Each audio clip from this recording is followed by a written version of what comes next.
Welcome in, welcome back, welcome to Stream-of-Unconsciousness, where the subject's made up and the words don't matter.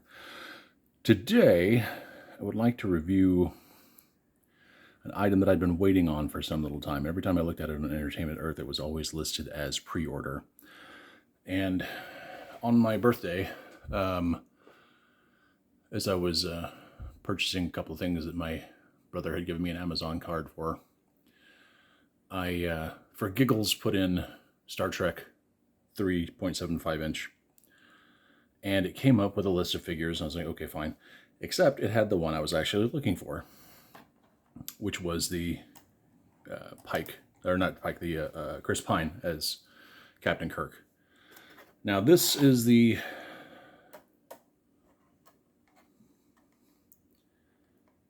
model shot. This is the one that they use to, go to all the toy shows with and everything. And that was the only shots of the figure I had seen were just the mock-ups. And I guess it's an actual print, but I hadn't actually seen any in-hand reviews. It's from Hiya Toys. It's a simple card. It's not very it's not bad. It's very simple.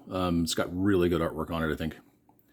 The problem is, in looking at the images that I had seen of the figure, and then looking at the figure that actually arrived, I almost felt like there was kind of a bait and switch going on, because when I first looked at the package after it arrived, again, I'd never seen the figure in hand before. His arms were down, the belt was off, obviously, because those were in different trays. I don't know, I'll show those in a minute. The shoulder, the tunic is actually loose. This is soft material, covering up some of the articulation. So it was actually hiked up a bit, so there was a gap between his shoulder and the top of his arm, his deltoids. And I'll be frank, the paint job on the face is not good. Almost looks a little like Matt Damon under this light. So I was a little... I hadn't opened it for a while because I was a little bit despondent about the fact that it was not really very close to what the mock-ups looked like. I did ended up taking him out of the package, and I think, after looking at it, I think the portrait may be there. The silhouette may be there. I think the paint really, really, really, really, really lets this down. I mean, if you're just looking for a random guy, it's not a bad paint job, but it doesn't look especially like Chris Pine with that paint job. Again, I do think that the portrait may be there sculpt-wise, but the paint job is not good. So as you can see, it comes with a base, which has a peg on it. Both feet have a hole in the heel, so you can turn the base however you want it. Comes with the belt. The belt is very soft plastic, as you can see. It's got the old-timey tab closure there. That is extremely, extremely difficult to get into place and get that tab back in place once you've unhooked it, because it is hooked inside the package. It's got a communicator, which fits very tightly into the holster. I haven't tried to remove it yet. And the movie phaser, 2009 movie phaser.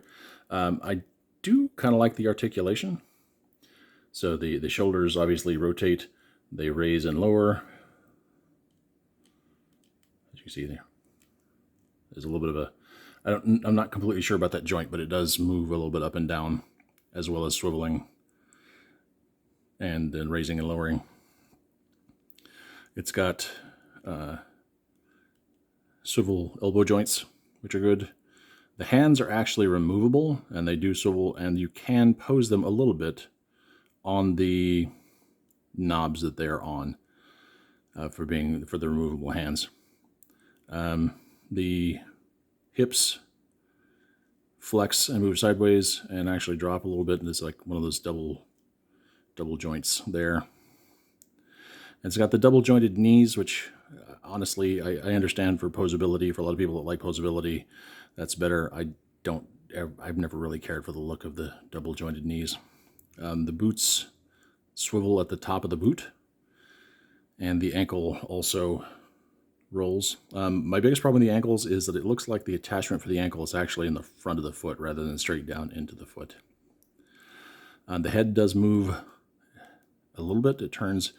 It feels like it wants to move forward and back a tiny bit, but the tunic prevents that. Like I said, the tunic is a very soft material that I think is covering a lot of the articulation, because it does actually bend at the waist slightly, along with turning at the waist.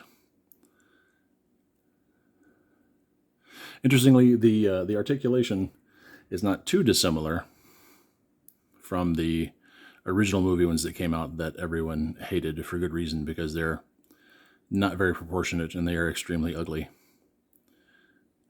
But interestingly, again, the articulation is similar, although this tunic shell is very, very hard, and it does not have any. It has a twist at the waist, but does not have any bend in the waist. As I said, the hands are removable.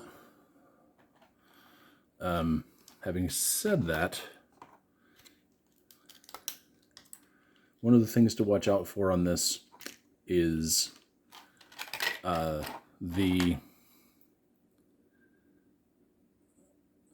was the, let's see here. This is the original right hand, which I replaced to place the phaser hand there. You see the size of the hole for the attachment coming out of that. This is the replacement left hand, as I have not replaced the left hand as a fist.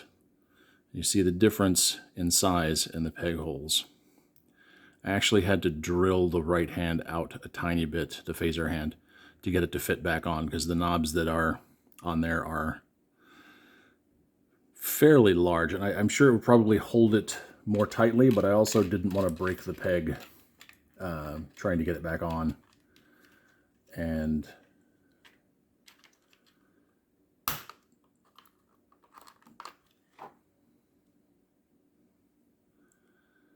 have to deal with a broken peg.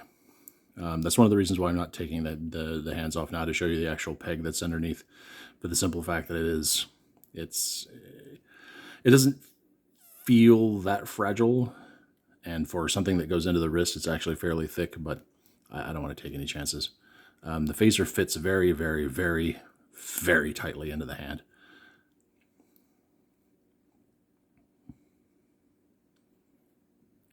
So, again, I'd been waiting for this.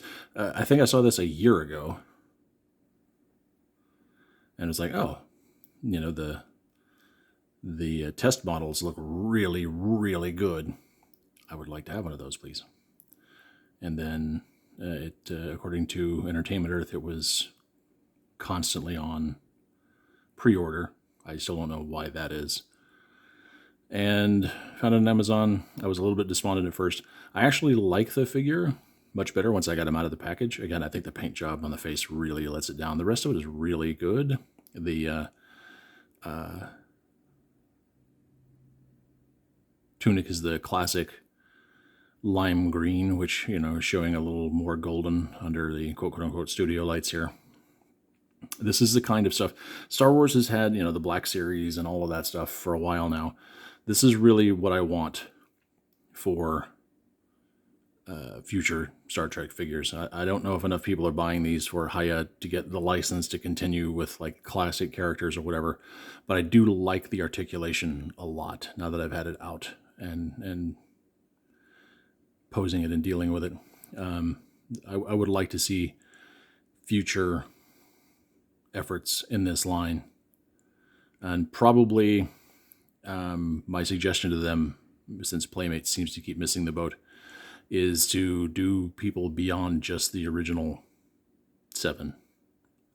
You know, that's why, you know, that's I think it's one of the reasons Star Wars has done so well. Yes, they have, you know, 4,000 Lukes and 10,000 Hans and whatever, but they've also got the one-off characters, the background characters, that kind of thing.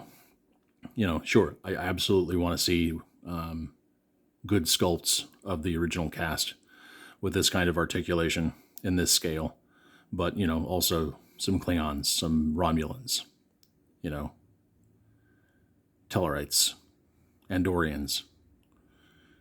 Let's get some variety out there, so it's not just, you know, you're collecting the same cast members every single time. But, you know, they're not any pricier than really regular action figures are these days. A regular action figure at Walmart around $25. That's about what this was off Amazon. I would suggest, if you're going to order one, and I hate supporting Jeff Bezos, but if you're going to order one and you have Prime, do it there, because then there's, you know, less shipping. I think it was going to be about the same amount for shipping from Entertainment Earth, if and when it finally arrived. Still, though, not a bad figure. I'm enjoying it. I'm glad to have it as part of my collection. Initially, as I said, disappointed with the face, but having seen it now in hand, out of the packaging, and especially with the way the articulation works and everything, I think I might order more in this series. So there you have it. As always, thanks for watching. Feel free to like and comment, and we will catch you next time.